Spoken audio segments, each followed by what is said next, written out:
Hello everybody, we're getting ready to start 1.2 multiple choice questions of the course of SAT Math Level 1 Prep. Email me here if you have any questions or if you need tutoring or any materials. Email me and I'll get right back to you. 1.2 multiple choice questions here.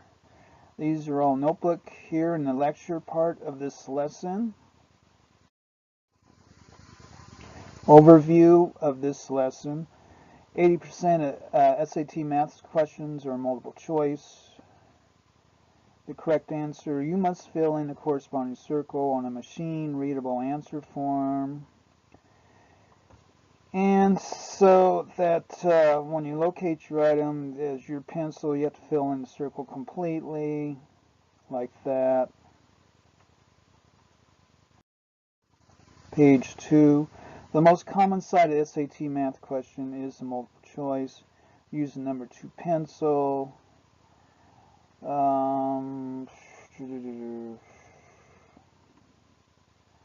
So for here it says choice B. Then you have to fill in your circle completely for choice B. Basic stuff you learned in like grade school. Then make sure you fill in your circle completely. And then something like that is not going to score. This stray marks outside, believe it or not, will spoil your scoring. Example, no calculator section, multiple choice. So now here is an example of a multiple choice question and the way that it should be scored by you. Beginning by solving the second equation. So y equals 1 minus x. Substitute 1 minus x for y in the first equation. So that would give us what? 1 minus x up here. Then we solve for x. So x equals 3. So replace it in there. Y equals negative 2. X equals 3. Y equals negative 2. And so xy equals negative 6. Fill in the circle for the circle A on your answer form. So that'd be the way that you would fill in. Okay, so example here, no calculator section, multiple choice.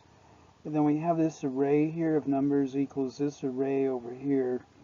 Then x equals something. And then here's our multiple choice possibilities over here. The terms on the left side of the given equation add up to 16 times 4 to the x. So you have 2 times 8, 12, 20, 32, then 24. That's 16 times 4 to the x. And then since 4 to the 12th appears 4 times in the sum on the right side, it can be replaced by 4 times 4 to the 12th. So this is what it is in a summary here. 16 times 4 to the x equals 4 times 4 to the 12th. So when we divide through to simplify to solve for x, we divide 4 to the 12th by 4 to the first power here. And then this turns 4 to the 12th to 4 to the 11th. And then 4 to the x equals 4 to the 11th. So x equals 11 and as a equation here of solving for an exponent. So D would be the correct answer to that. Yes?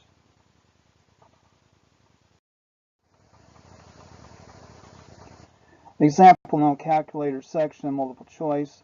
If it is a positive constant, which of the following could represent the graph of k times quantity y plus 1 equals x minus k? Here is a graph here of a line. Here is another graph of a line.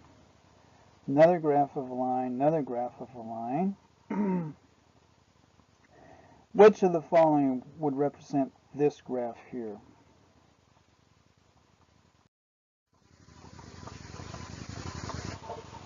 So write the given equation in slope-intercept form, where m, the coefficient of x, is the slope of the line, b is the y-intercept.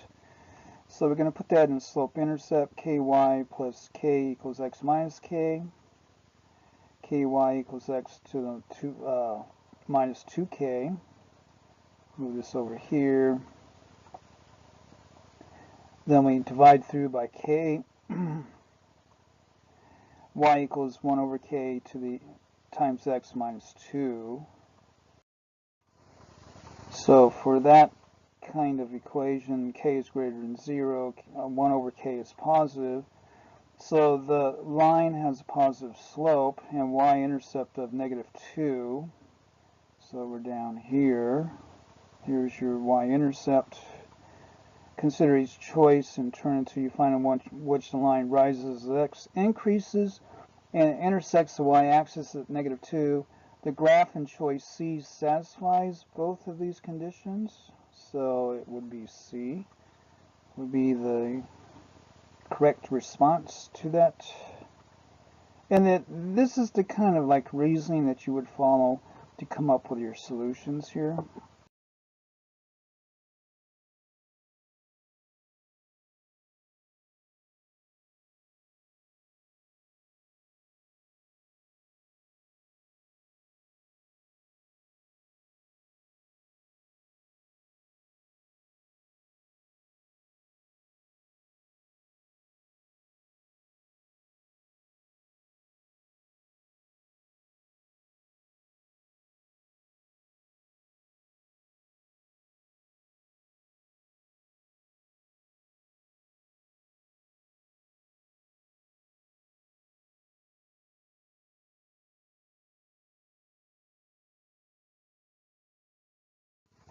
And then moving right along here with another example.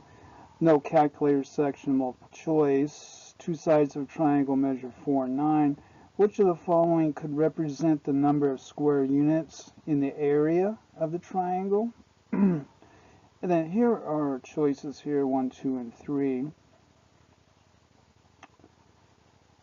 And here are our fill-ins here. 1 only, 2 only, 1 and 2 only, 1, 2, and 3. So which of the following could represent the square units of a triangle? Maximum area of a triangle. Now here are 4 and 9. We're going to make it a right triangle. Two sides of a triangle, a triangle. Why not make it right? That makes it easier. The maximum area of a triangle occurs when the two given sides form a right triangle. So here's our formula for in the area of a right triangle. 1/2 base times height. In this case would equal 18. Since 18 square units is the maximum area, the area of the triangle can be any positive number 18 or less. So in that case, determine which of the Roman numeral statements are true or false. So what's less here? So the select answer choice that has the correct combination of statements would be true and true. So it'll be 1 and 2 here. So it looks like it would be C, would it not? So it would be C. Roman numeral statements 1 and 2 are true, while 3 is false. Only choice C gives the correct combination of statements for that one. Tips for boosting your score. Don't keep moving back and forth from the question page to the answer sheet. Instead, record the answer next to each question. After you accumulate a few answers, transfer them to the answer sheet at the same time. This strategy will save you time. After you record a group of answers, check to make sure that you accidentally didn't skip a line and enter an answer to question 3, for instance, in the space for question 7. This will save you from a possible disaster. Tips for boosting your score. On the answer sheet, be sure to fill one oval for each question you answer. If you need to change an answer, erase it completely. If the machine that scans your answer sheet reads what looks like 2 marks for the same question, the question will not be scored. Do not try to do all your reasoning calculations in your head. Freely use the blank areas of the test booklet as a scratch pad. Tips for boosting your score. Write a question mark next to the left of the question you skip over. If the problem seems much too difficult for time consuming for you to solve, write a cross mark instead of a question mark. This will allow you to set priorities for the questions that you need to come back to and retry if time permits. If you have any needed tutoring or questions or PowerPoints, videos, etc., email me here. Thank you.